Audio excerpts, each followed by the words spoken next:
to Danson, Woody Harrelson, and José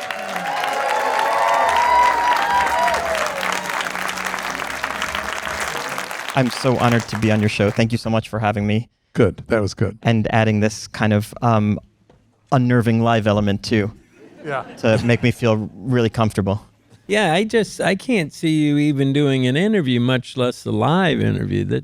I can't picture myself doing anything. And then sometimes during the day, things happen. And then at the end of the day, I think, yeah, I shouldn't have done any of that stuff. I hope this is not one of those moments. Oh, it will be, but it's a nightly problem for me. But I'm so thrilled to be on your show.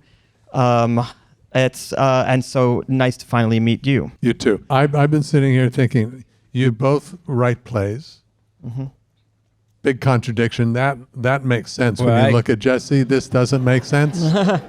But thank you. I think no, just visually. Just visually. Yeah. No, I've seen 4. I think you've written 5 plays. Yeah. Is that right? Yeah. You're like and the I've only. Seen 4 of them, and they're phenomenal writing, phenomenal direction. Every one of them I thought was sensational. Oh, thank you so much. I've seen your plays, and the most impressive thing I've ever seen in a movie theater is a live movie that you wrote, directed, acted in, and filmed live. And it was beamed to Bloomington, Indiana, where I saw it. That was the most incredible thing anybody that I know personally in the arts has ever accomplished. In the streets of London. It was the most unbelievable thing. If you have not seen Lost in London, watch. It's the most incredible achievement anybody I know has ever done. It's unbelievable. I still can't believe that you pulled it off. I don't know how you turned my compliment to you into this boomerang. No, really. Deflection. You're great at deflection. Yeah, he's a deflection all right. I'll guy. talk you through my 5 plays. He won't take in a single compliment. We're going to compliment him. He won't take it. Oh, you're very. What do you do with acknowledgement? It is tricky for everybody. You mean what does how one do you do? handle What do you do? acknowledgement? What happens to you when people praise you?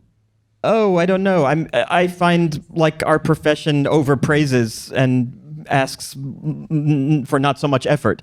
So I've developed a kind of guilty conscience about that. You know, almost everybody in my life works so much harder than me, and no one knows who they are or what they do, or stops them on the street to tell them that they liked something they did 10 years ago. So I don't feel worthy of any acknowledgement. It seems always silly to me. But I do understand that people want to talk to me in public because they've seen me in something. And so there's the feeling, I want to talk to that person. I've seen them in something. And so they have to say a nice thing, because otherwise you can't just go up and say, hi, I've seen your face in a thing and I want to look at your face now. And so the thing they end up saying to you is, hey, you're really good at whatever thing, because it's a polite way to, meet a stranger. And so that's how I think of it, that people just want to see somebody they've seen on television in the flesh. And so they say a nice thing to them. Do I think everybody who comes up to me has thought about, I really like what that person's contributed? I don't think that crosses people's mind as much as they just want to have a little interaction with somebody they've seen on TV, and it's very sweet for me, and it makes me feel nice, and they feel nice. But I don't take it as anything like a compliment, you know what I mean? I don't. So anyone here who he absorbs feels his compliment. I will stay for 2 hours afterward, and if you have any nice things to say. Oh, yeah. One more thing, because I'm leading somewhere with this. You both don't do social media, right? You don't have a phone. You wouldn't. Do you know what social media is? Oh no, sorry. You don't though, do you? No, I don't. No, I don't do social media. But I didn't know that you didn't do social media, although it does kind of make sense to me. I barely do social. Right. Social media, no. No, I'm I'm terrified of what people already know about me in the world. I try to limit. No, yeah. Also, I knowing me, I would say something stupid on the first day and I would be canceled from society. Yes. I would say something that seemed so innocuous to me and is the most offensive thing in the world, just because I'm an idiot. Yeah. And you guys have worked 4 times together, right? The two. 5. We did 5 times. Yeah. We did a TV show of All in the Family. All in the Family. Oh my God. Okay. We did it really. No, Jimmy didn't do that one. That's right. No, that's right. But it was a great episode. Amazing. Yeah, it was cool. Your dear friend didn't see it. I'm sorry. No, that's okay. Yeah, you got shit to do, man. Yeah. It was just the most riveting half hour of television. Yeah. I mean, it was live. It's yeah. something a lot of people took the time. Okay, so here. Substantive. Yeah. Here's what I've been leading War. up to. You guys have you're done so you- in the leading up to phase. yeah, Okay. I'm leading up to this. Keep So you have leading. so many similarities. You behave the same way in many situations. I've just been trying, ever since I heard we were going to be doing this, to picture what it was like for you the first time you smoked marijuana with Woody. Oh. Yeah, it was at a screen test for a movie. No, Wait, first no, I'm off, kidding, you I'm kidding, I'm kidding, I'm did- kidding, I'm kidding. No, I met him at a screen test for Zombieland. That's where I met him, and I remember just, it's a weird, you know, Thank you. I remember staring at him. I was so distracted because we were supposed to be sitting in a car together, so they placed us like he was here and I was here, and I was auditioning. I was so nervous. It was in Los Angeles and everything. And I remember thinking, whoa, he's thin. I just remember looking over and I was like, I got to say my line, but I also want to just make sure he's thin. Because I kept looking over. I was like, wow, you were so fit. I don't know why that was the thing that struck me. And so funny, so funny. Because, you know, when you watch a funny actor in a movie, you don't know if they're funny. And a lot of times they're not necessarily funny, but he is like a genius improviser. And so part of the nature of that movie was a little like loose. And so we were doing that, and I was like, oh my God, he's unbelievably quick, which is not something, you know, that you always get, even by an actor who's super funny in movies. And then first time we smoked weed together, actually, I think I probably do remember, I think you dropped me off at my hotel in Valdosta, Georgia. We were shooting the first 2 weeks of the movie in Valdosta, Georgia, and Woody, I think, drove me in a Prius to my hotel, and he was living in a house there. And I think that was it. I remember thinking like, oh, I should have like a frat boy feeling about Woody Harrelson and smoke. And I didn't. I was just like, what a nice guy dropping me off at my hotel. And then I think I told my friend, and my friend had that frat boy thing, like, whoa, dude, it's like meeting Michael Jordan on the bat, you know. And I was like, it didn't feel that way, man. And it was like I kissed a cheerleader, and then my friends were like, and I was like, no, it's really love, you know? Like, don't make it base. Yeah, and like, we're seeing each other again, you know? So don't make it awkward. And if I introduce you to her, just be cool. Don't be like, I love your cheering, and I'm a big fan of the team. Just be cool. Because we might actually wind up married, and then it'll be awkward for you that you acted like such a dope when you met her. So it was like that. God, I love that cheerleader analogy, Yeah. dude. That kind of hit home. Yeah. Wow. But you know, it's interesting because you say, you know, I'm not one of those people trained to always bring it back to the movie, but to bring it back to now you see me, now you don't.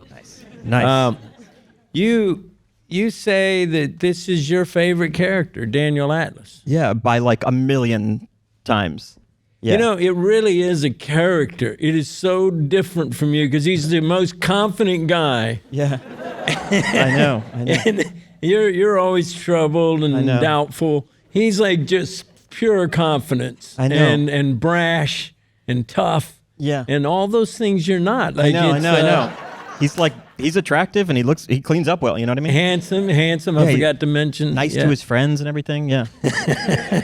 Yeah, it's a departure, but this to me is like the most mentally healthy thing I could do. You know, I don't know about you guys, but part of me wanted to get into acting because I felt just personally embarrassed to be myself, and acting allowed me, I think for a lot of actors, it allows you to kind of step outside yourself briefly or whatever. And like, I haven't had a lot of that because a lot of times I'm playing people who are like kind of depressives or troubled or anxious. But this movie is doing the thing that like I in some ways got into it for, you know, so I can like get outside who I really am and like, you know, and I just love it so much. Do you guys have those feelings, those similar feelings of, oh, this part allows me to do this thing I like more about myself than my actual self? Teddy? Woodrow. Oh, okay. Yeah, I think that in the last like 15 years or so, that I have been able to, whatever it is I'm going through in life at that age, miraculously kind of find a piece that fits that character. And then it really pleases me because I don't have to pretend, like bored to death. I was turning 16. It was like, hey, don't leave me behind, younger folks. I still want to play. Whatever it is you're doing, cut me in, please. Don't leave me out. And that was the character. And now at my age, it's like, could you help me across the street characters, which seem fit. But I like, it's not like it's well, it is kind of therapeutic, but that's my story. I seem to find things, whatever phase I'm going through in life. Yeah. Woody, have you had a character that you felt like, I wish I was this person more than who I am? This isn't a direct, I'm not saying yes that this character I would like to be, but when I played Larry Flint, Yeah. I felt much more confident, Yeah. And I felt like I would try, I got arrested immediately, because of, protesting things and things that it kind of helped things that were minimal in my nature become more pronounced. And I wouldn't want to be a pornographer. Don't get me wrong. Yeah. I don't believe in pornography. I just want to. I want to be clear. You don't believe in like the democratization of it, right? Like where everybody gets to see it. Right. It should be for the special few. Yeah. Right. Wait, but you mean you became like more of a public activist after that movie? Yeah. That's so interesting. Yeah. Wow. For causes that you had already been part of and feeling, though, right? Yeah. Well, when I'd give money to or I'd support, but I never thought, become an activist, climb the Golden Gate Bridge. I never would have done that kind of thing without having played that part. It made me say, well, it's okay to get arrested for something you believe in. Right. Wow, that's so interesting. And now I'm back to, I don't think I'd want to get arrested, period. Yeah. You're the kind of guy. Like you have that home that you support in Bloomington. In Bloomington, for women who've been abused and such. Yeah, exactly. What's that called? Oh yeah, that's it's called the Midway House. It's like a domestic violence shelter in Indiana, and my mother-in-law ran it for 35 years. So, my wife and I volunteered there for years, and my wife's been working there since she's a kid. Yeah. And that's so cool. You do that, man. Yeah, and it's great. You really give back. Oh, and what's great about it is just that Larry Flint transition to the domestic violence shelter. I wanted to get all the way out from under Larry Flint. Well, that doesn't sound good either, but you get over into Oh, you're talking about like activism and stuff. Yeah. That was mainly through, my wife was raised to like be an activist. Like, my wife was raised by activists, so she was raised to like, if you're not doing something to help a cause during the day, your life doesn't have real, meaning. And so I'm in the arts and got into movies when I was younger. And so, I feel a little, what is it called? A little, behind her, in terms of like, doing that kind of work. But didn't you come from that in your family? No. My parents are academics. My dad's a teacher. My mom's a teacher. But my mom was a birthday party clown when I was younger. So she did like children's birthday parties. So kind of entertainment, but in a local New Jersey, she was doing birthday parties and stuff. But no, they're great people, but they're not like activists, not And your mom would get pulled over. She'd be in her clown outfit. The cop would be like, "What?" That's exactly right. Yeah, she was like a nervous driver, and she's driving from parties to parties and all this stuff to on the weekends. Yeah, and she would get pulled over and never get a ticket. Yeah. I have a joke, but I'm not going to say it. But please but do. It's so funny. It feels like you should. Come on, man. Don't be a tease. This is an open, warm, accepting Texas crowd. Yeah. But anyway, she was dressed as a clown, so she didn't get a ticket. I have such a good joke, but I want to do. If I could meet everybody after with no cameras and all this stuff. I think. Is this one of those get canceled jokes? No. It's just so niche. But hey, I promise you, because we do have control of editing the podcast. I promise, word of honor, we're here that we will cut it.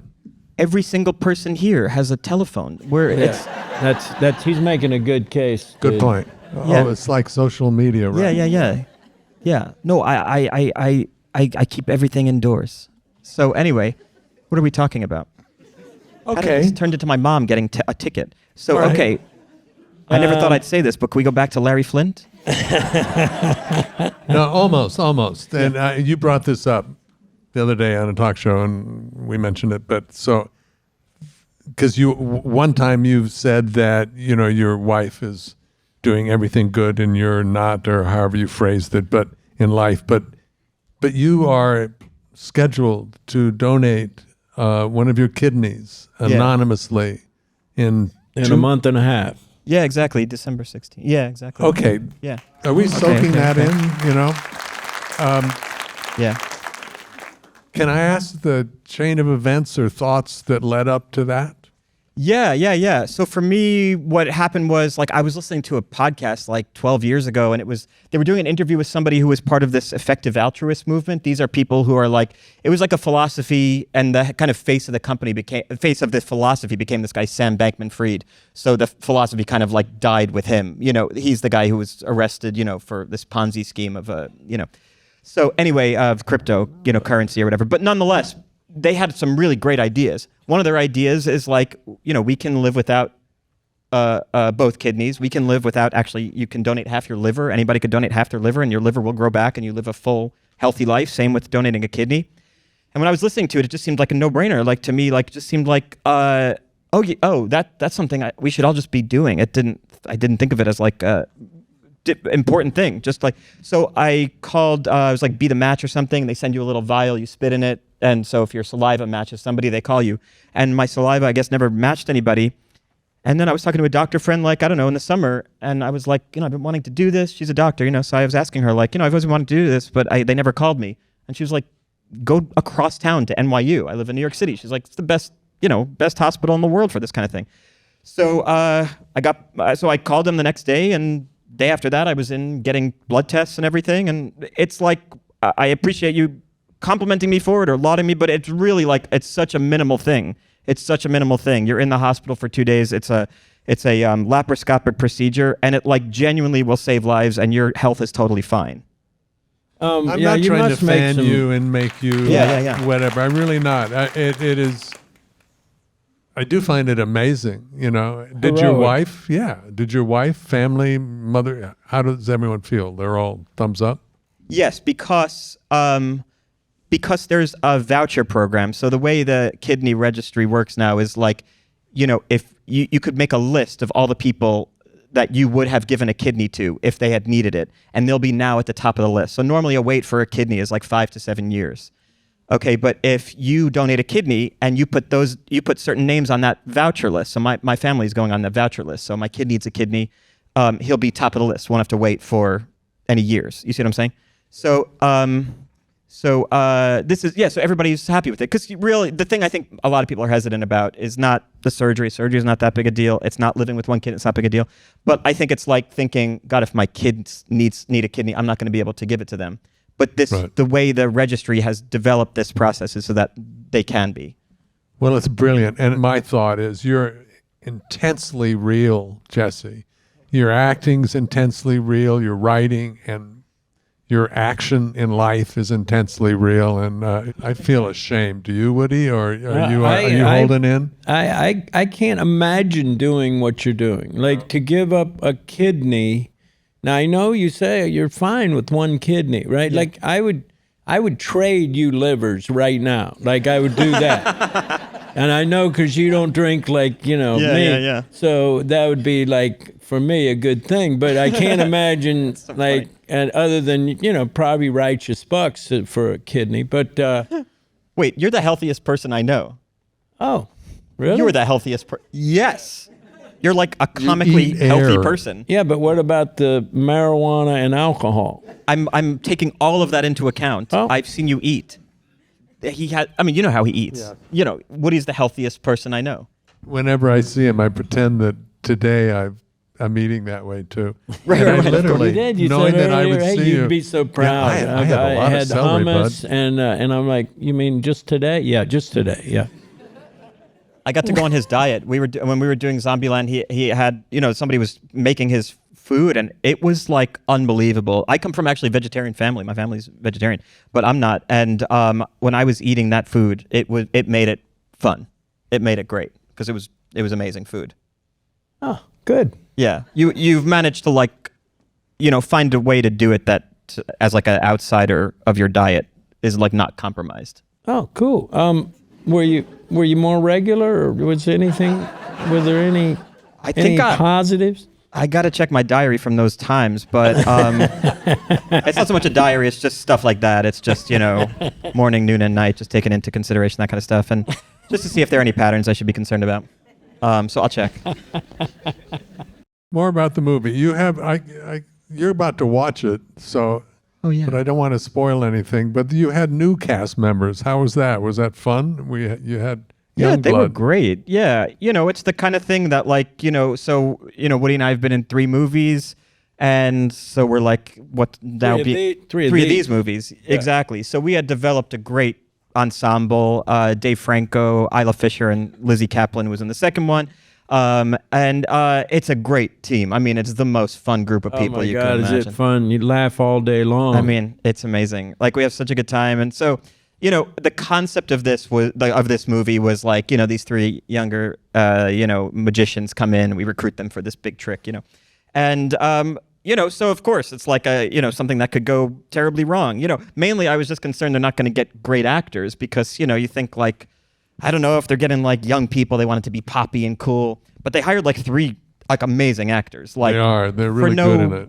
Like, I would just I felt we got lucky. Like, they're all really good, really quick, really talented. They all take it seriously in their own way. So it was not like anything I was worried about. And so it was great and felt really natural. I had like a few days of scenes with them before like the other cast got in there, and I remember just thinking, oh, this is great. Everybody's going to work out well, and it did. And the movie's really special. It's directed by our old friend Ruben Fleischer, who did both Zombieland movies. Woody did Venom with him. I did 30 Minutes or Less with him. So we've worked with him a lot, and he's an amazing shooter, like visually amazing, very inventive, but loves comedy and loves actors so much. Like, does not consider himself like a funny person. He's like an appreciator of comedy, which is a really sweet thing for a director. Did you guys work with people because you were doing stuff that you didn't naturally know how to do? I'm assuming some of the sleight of hand. And did you get trained for a while before the first one or this one? Yeah. I did more like sleight of hand stuff. Woody was amazing. Woody worked with Keith Barry. Do you remember that? Remember from the first movie? Do you want to talk about that at all? It was a pretty interesting collaboration. Mentalist, and he taught me some. I guess you could. I don't know. I tried hypnosis. We tried.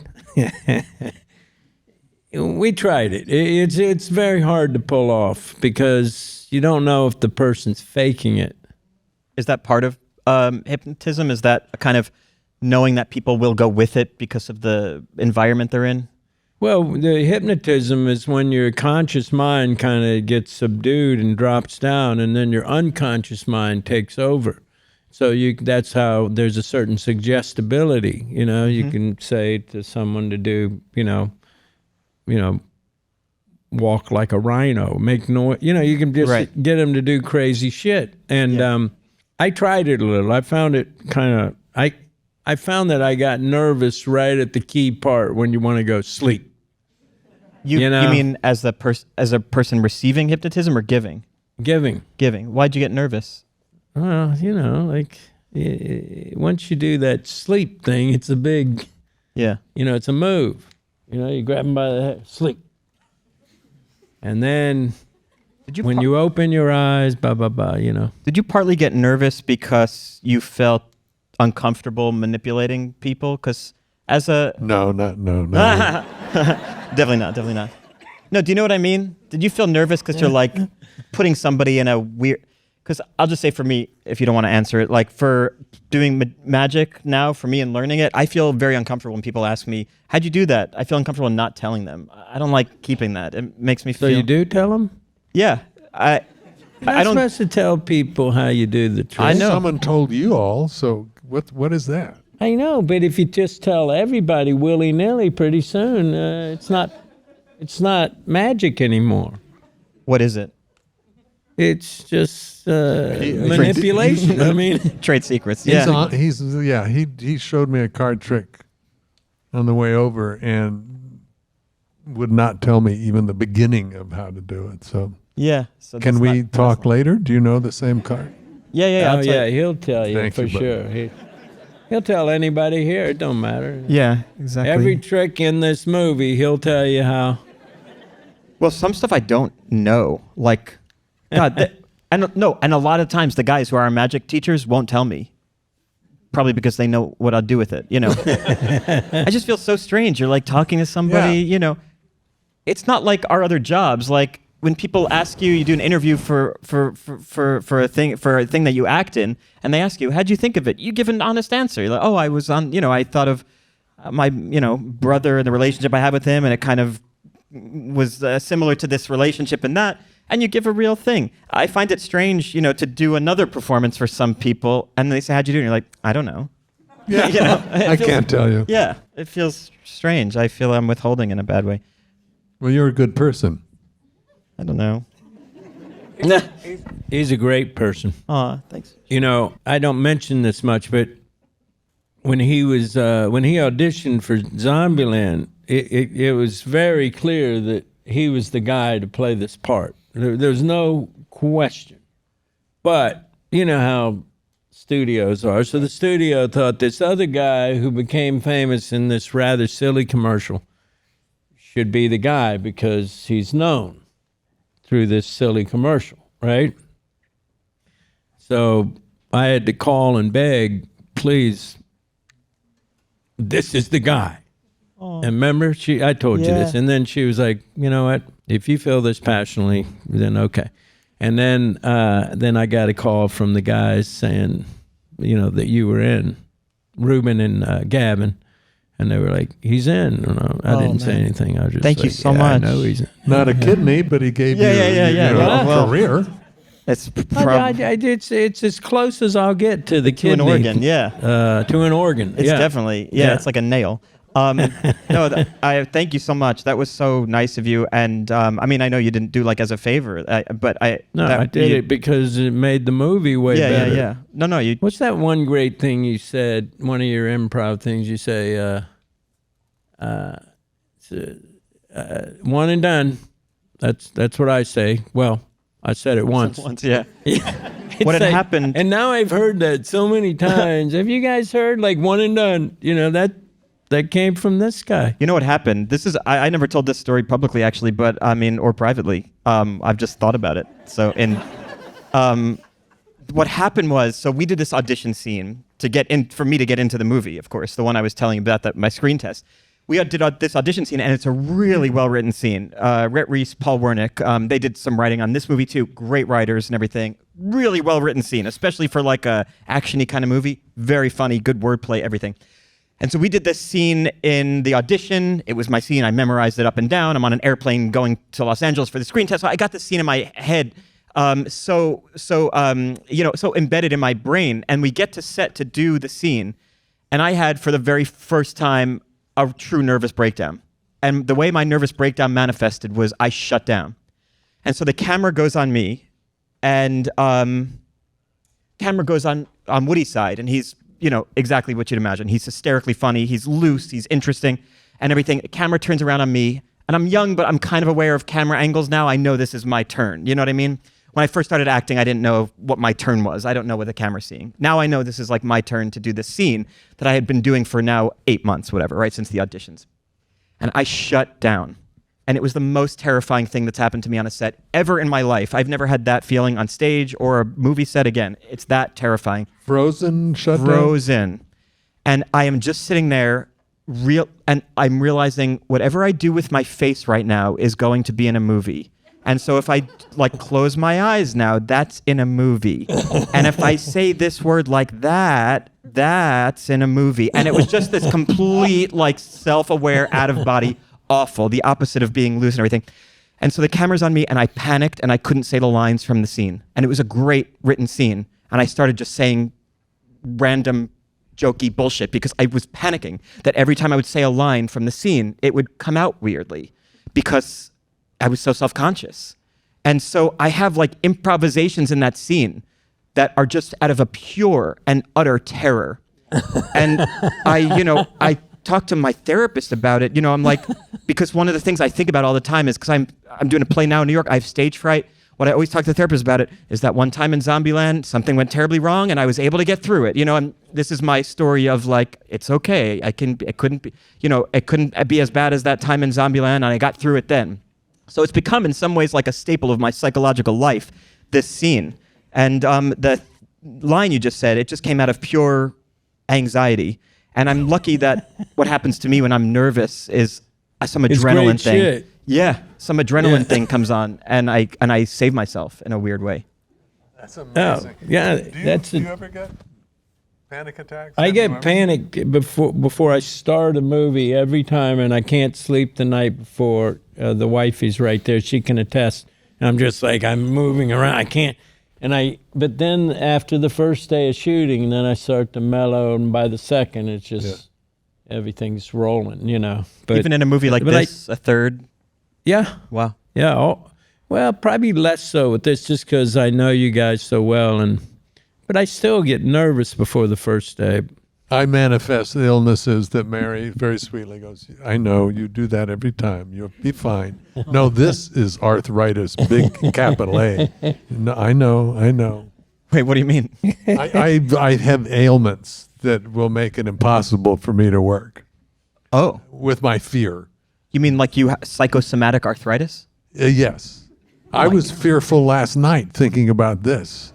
I wake up and I'm excited because somehow I've gotten past it. I thought you were saying I wake up and I have herpes. Yeah, that's what I was thinking too. Yeah. That's what I was thinking. That's exactly what I thought. Really, you both went to socially transmitted diseases? That's where you went? Yeah. I go there all the Across time. my mind. Arthritis. That's all. That's the only place I go.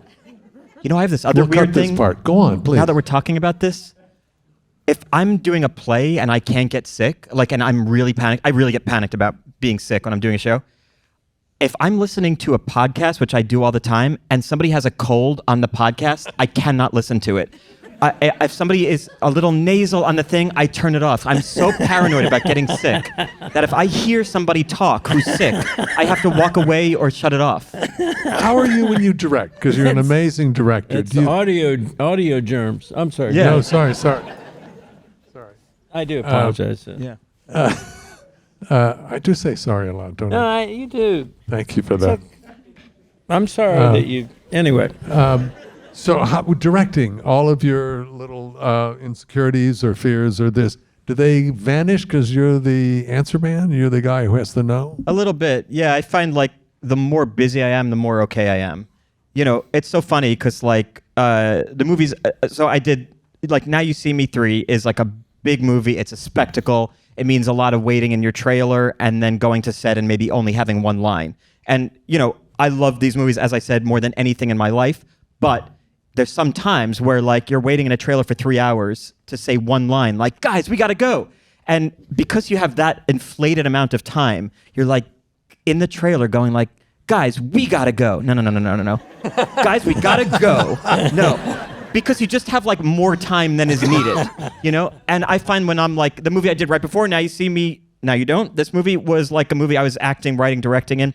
And I didn't have any time to think what are we doing today? You're just kind of on it all the time. You're thinking about weather and, the actor's makeup person is coming in from the States and if they're not going to make their flight because it's raining in Denver, you're thinking about all this stuff that has nothing to do with your own anxieties. And I find that is just better for me.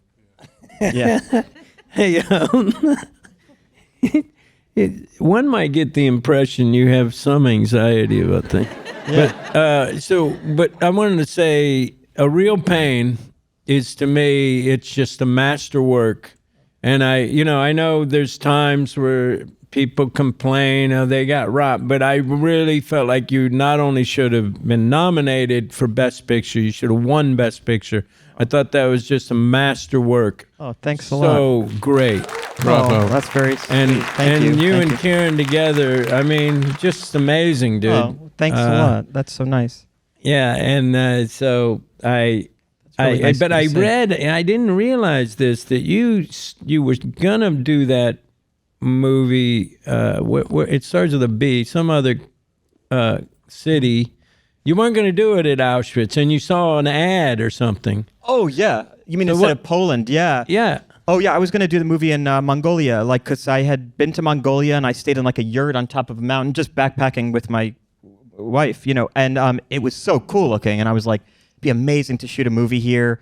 It's just such a fascinating place. And so I'd written a short story about these two guys who go to Mongolia, and they have this experience on a yurt farm, and it's their third friend had turned it into like this kind of very like Western resort thing, and one of the characters, the two friends, one of them goes crazy, upset that their friend sold out. Anyway, so I was like maybe 30 pages into that script, and it just wasn't working, and I like didn't know enough about Mongolian life. I was there for like a week. I couldn't.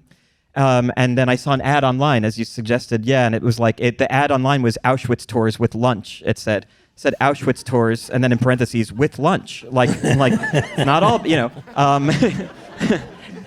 Let me finish. That kind of ad. You know what I mean? And so so I clicked on that thing, and I was like, oh, I see why this ad came up on my thing. It was very tailor made for me. It was like, don't worry, you can see all the sad things, but you'll be comfortable, which is like my MO. And then I changed it from Mongolia to like a Holocaust tour, and I'm fascinated by that history, obviously, and my family comes from Poland, so it became much more flowing out of me to write. And the house you filmed in at the end was your family's house until 39. Exactly. Woody, Yeah. Woody, your research. He does pay this is so attention. sweet. Dude, you think I'm just going to come in here unprepared like some schmo? One mistake. I wasn't made one sure. mistake. Yeah, you would think I that. wasn't sure. Okay. No, that's so sweet. Yeah, Yeah, basically. but that's true, right? Yeah, that's true. Yeah, exactly. Yeah, so my family lived in this small town, in this small house, and yeah, it was weird. When we were doing location scouting for this movie, it was unlike anything else I've ever done, because all the locations were not only in the script, but like were real places, And so it was this fascinating experience of just trying to get access to all of these places, a concentration camp, my family's house, small towns, monuments, because because I was not writing thinking maybe this will be a movie. You just kind of writing thinking you could do anything, as most writers do. Like, we could do anything, and then you come to terms with some practical situations. But nonetheless, yeah. So that was my family's house. I was given like a key to the city and everything. It was really sweet, and the history is so horrible. Like what happened, obviously, to the Jews in this particular place and all over Poland and Europe. But it was a really kind of warm, almost reconciliatory feeling. And so you became a Polish citizen. Yeah, then I got actual Polish citizenship. Yep. Yeah, I became a Polish citizen. From the president. Yeah, the president, who is outgoing, he's not in power anymore. So like towards the end of his term, he, in order to get Polish citizenship, you either have to show like very strong blood ties, like your parents moved from there, or you're working there for a decade, you speak the language, and you pay taxes there. Or there's like this third route, which is basically just like a governmental pardon, a presidential exception, I think it's called, which they give out to a few people. And because I had made this movie that showed Poland in a nice light, which was my goal, even though talking about the history, that was not good there, they appreciated it. And I kind of lobbied a little bit for myself, saying I really want to reconnect to my family's history. I thought about it in this way. Like, my family's been in New York since like 1918 for the most part. And yet we think of ourselves as very, very American. Like a lot of Americans who've been here a short time, you think of yourselves as American and nothing else. And then when I was there in Poland, I realized, God, we'd been here a lot longer. And it's so strange that we just have no connection in any way. And of course, the history and how the connection ended is why, But still, so I felt this kind of deep connection and a desire to reconnect. And was Banner there with you? Yeah. My kid got citizenship. Oh, yeah. My kid was in the movie, playing my kid in the movie. A scene was cut, but not because of them. They did a good job, but just... Well, it's got to hurt your kid, like, hey, Yeah. I was in it, remember? And then... Yeah, it was weird. It was the one scene, like, everybody agreed was not good, but from a script perspective. And so we just reshot it. So this movie used to open where I'm saying goodbye to my family, and everybody was like, you have this cool, interesting movie framed with the most unoriginal scene I've ever seen, which is, guy packing up. Okay, I'm going to Poland now to see my cousin, just like bullshit expository nonsense. And so everybody said to cut it, but everybody agreed my child was adorable in it. And do you and Banner still get along? Listen, the movie's been out. It's been kind of digested by the public, and we're back to kind of speaking, not one-on-one, but we'll have somebody there. And normally it'll be like over a puzzle or a game, something that we can talk about that's not the issue. Jesse, you're magnificent. You really are. Oh, You okay. are, buddy. Thanks. You are. Be Oh, around. thanks. Love you, man. Do you want to take some Q&A questions? Let's do some Q&A. Hey, just be loud because we can't run up there with mics. But if anyone Okay. has some questions, holler. Will there be a Zombieland 3? Zombieland 3. I heard that the movie before has to be a big success in order to do a sequel. Really, it's not just if like the people who acted in it liked it. I wish. I know. Yeah, people love those movies. I think the second one, I think they probably maybe expected it to be like more popular. Maybe, is that right? I did. You did? I expected it. Yeah, but it's like a beloved movie. But for some reason, I don't know. Yeah, it's not like as popular as like whatever the bigger thing is. Like Venom. It doesn't compare to a tenth of Venom in terms of like popularity, but it's beloved. Yeah. Don't people tell you they love Zombieland so much when they meet you? All the time. Yeah, Yeah. yeah. Zombieland and Now You See Me are the two movies people come up to me for all the time. They love Yeah. it, love it, love it. Yeah. Yeah. But thanks. You okay? I don't know. Something in there felt weird, but yeah, you're right. It's cool. Wait, what felt weird? I thought we're commiserating. No, just the fact that we had a movie that didn't, No, it was still popular, but it was not like, because Ruben and you had just done like Venom, which was like the most popular movie of the year before. Right. That's why I bring it up. But Okay. is this bad to talk about? Something in there No, feels... I'm enjoying it. Anything that he's in that didn't quite do well, it just lifts my spirits. Oh, but it. Because here's what happens when he is in something and he's not, it's good and he's nominated. Yeah. My little rebellion is I watch it on my cell phone. That's hysterical. Yeah. That's And if your he rebellion. wins, I put it on my Apple That's Watch. a real great way to stick it to him. Yeah. That must kill him. It kills me. Yeah. Every time. Question. Woody, I have a son with Down syndrome, and I want to thank you for Champions. It's a great film. Yeah. Oh, thank you. So Thank great. you. Can you talk a little bit about why Is he up there with you? He's not with me. He's not Well, with tell me. him hello for me. Absolutely. Did he see Champions? He has seen it, yes. And he's a big basketball player. He's 18. He loves Ah. to play basketball. Oh, great. How did you end up choosing that role? Well, a friend, gave me the script, and I was like, wow, this is so cool. But, then, before I was going to shoot, I talked to Bobby Fairley like the night before, and Bobby's like, okay, now some of these guys might have a little trouble with what'll happen is if it's not going according to the script, we'll just throw out the script. And it just filled me with terror, But I like to improvise, but I suddenly it was just delving into the unknown. And then I went, at first day, I fell in love with these guys. There's like 10 characters. This movie, Champions, if you haven't seen it, it's a wonderful movie. But anyway, we got along so great, everybody, just the coolest people.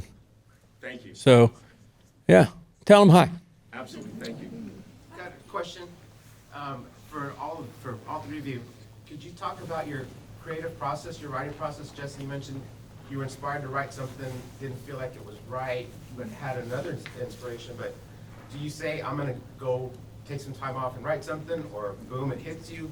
And then how do you know to stop and maybe change, or wow, this is really good, let me continue? Before you answer this question, I just wanted to say that Jesse, we'll go do a movie and we'll work for several months, and then I'll have like at the end of it an impaired liver or something. But he's written a screenplay or a play. He's actually always productive. It amazes me. I mean, I don't know, with Banner, are you able to write it like you used to, or like you get Yeah. up at 6 o'clock with Banner, and Yeah.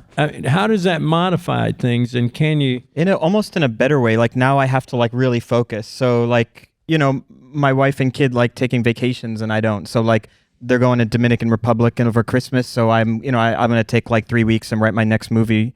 So yeah, that's kind of how I work. And I've been thinking about it for like 4 years, and it takes place in Guatemala, and I just went there last month. So I've been like working on it, but I need to spend like 3 weeks just at the library doing it. So that's kind of how I've planned my life. So having a kid has kind of helped me focus me, you know what I mean?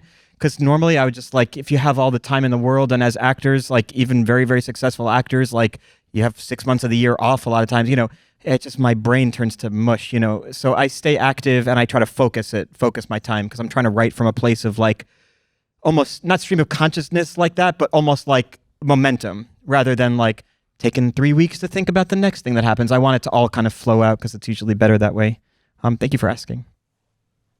What about you? Can I ask, what do you, like, when, like, first of all, first of all, you got to do another live. I mean, it's so insane and so brilliant, but like, do you ever think like, yeah, let me just take like these 2 months, and do like another, Lost in London type? I do want to do another live film, but I was thinking to do it in Denmark. Oh my God! Of course, the one. Yes, I know all about it. Did I told Yes, you about it? of course, right? I know all about it. On the boat. Are you part owner in his houseboat? Like no, I don't have a stake in that boat. Do you? No, all right. Conan does. I know that. Yeah. And about 20 other people. Yeah. Seriously. Now, I'm still Denmark. getting a hard time about this. The wifey won't let me get a houseboat anyway, so you guys should get a houseboat. Don't you hate it when? Still consider it. A wife won't let you get a houseboat. She won't. I know. I'm telling you, a houseboat in Copenhagen. It's. By the way, when you say wifey, you're hearing wifey, you're not getting Laura Louie, who is magnificent, astounding. The wifey poo right there. Where are you? The reason why, he can walk and talk is because of Laura. That's true. Oh, was it me? You're going to do one. Well, I was Another thinking one of of- doing Yeah, one. it was an amazing I idea. don't know. I remember now. Yeah, we'll see what happens. And then a couple nights ago, I was up in the middle of the night, and so was Laura. And then I told her about this other idea that came to me in a dream, which was also a pretty cool idea for a live film. I don't know. I kind of like the idea of a live film, although after I did it, I felt like I'll never do this again. It was tragic for my health, and I couldn't sleep, and it was. Do people who haven't seen it understand that it was there were cameras waiting for you in tax cabs when you get, right? No, it was There were- one camera did the whole who thing. got into the cab with you, and oh my Yeah, God, yeah. I didn't realize that. Yeah. Sorry. Yeah, It Woody wrote, directed, and starred in a movie that was live streamed to theaters. It's never been done before. I can't even believe the technology exists, let alone the artistry. So I was in Indiana watching a movie he was making in London in the middle of the night. It was like, I don't know, a 7:00 show for me or something. It's the most unbelievable thing, and it's an amazing movie. Like if it was just a regular movie, it would be amazing. Thanks, man. Yeah. You've always been the most supportive about that. Oh, Thank you got to, you got to do another. Anyway. Thanks. Any other? Mika. Yeah. Right here in front. First off, justice for Zombieland 2. Thank you. Thank I you. watched it like 3 times in theaters. No joke. So, Really? Thank you. Call your Congress person. Thank you. Yeah. But for Jesse, I would love to know how you kind of get over your anxiety, in general, but also, when you are kind of put on a stage and maybe you're anxious leading up to it. Do you have any tips and tricks for people like myself? Are you an actor? Is that what you're asking about? Or just anxiety person? Trying to present more. Try just to present in public. Yeah. Interesting.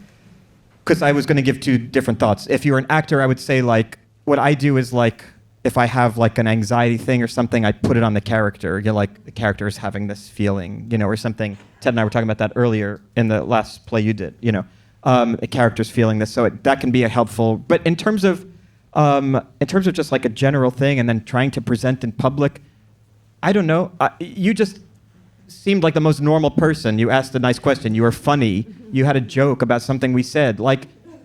It's much better you than a person who's polished and you feel like is trying to sell you snake oil and is suspicious and you know what I mean? So what you have, I don't know you well. I'm looking at you through a seat here, but what you have is so much more important and special than, I don't know, putting on something that wouldn't feel natural to you. You're a funny person. I know you 20 seconds and you made a funny joke. So I guess maybe think more highly of yourself.